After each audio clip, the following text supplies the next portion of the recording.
Yo mga idol, kamusta? Sports Talk PH nga pala. Ang pahayag ni Tapales, pag-usapan natin yan mga idol. Ngunit bago ang lahat ay huwag kakalimutang mag-subscribe at i-click ang notification bell button for more sports talk. So kulang-kulang 5 linggo na lang nga po ang inaantay natin at magaganap na ang bigating undisputed title fight sa pagitan ng ating pambato na si current unified IBF and WBA Super Bantamweight World Champion Marlon Tapales at ng undefeated 4 Division World Champion Japanese Monster na Naoya Inoue. Kaya naman dahil dyan ay puspusan na talaga ang pag-e-ensayo ng dalawang kampyon upang isa sa kanila ay tanghalin bilang 4-belt undisputed Super Bantamweight World Champion sa gabi ng December 26.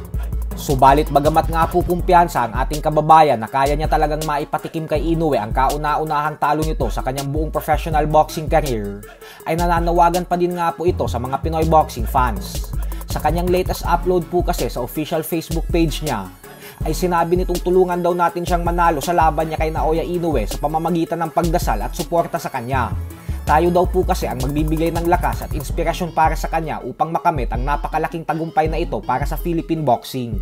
Kasalukuyan pong nasa Baguio City ngayon si Tapales dahil dito niya na po tatapusin ang huling bahagi ng kanyang training camp bago tuluyang tumungo ng bansang Japan para sa kanyang pinakamalaking laban.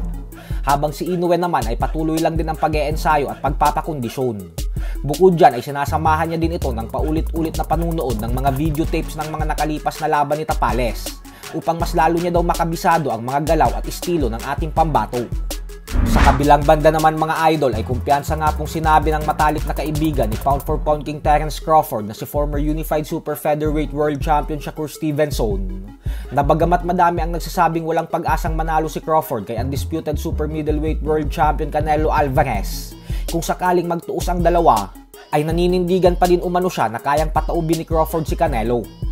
Paliwanag ni Stevenson na sobrang lakas daw talaga ng kamao ni Crawford at panigurado umanong mararamdaman at masasaktan si Canelo sa oras na matikman nito ang bagsik ng kamao ng kanyang matalik na kaibigan. Tandaan daw natin na nagpapabagsak daw si Crawford ng mga heavyweight boxer sa sparring gamit ang mas makakapal na gloves tapos may headgear pa yung kalaban. Di hamak naman umanong mas malalaki ang mga boksingero na yun kay Canelo, kaya tiwala daw talaga siya na kayang-kaya ni Crawford ang Mexican superstar na ito sa ibabaw ng lona. So hanggang dito na lang po muna tayo mga idol.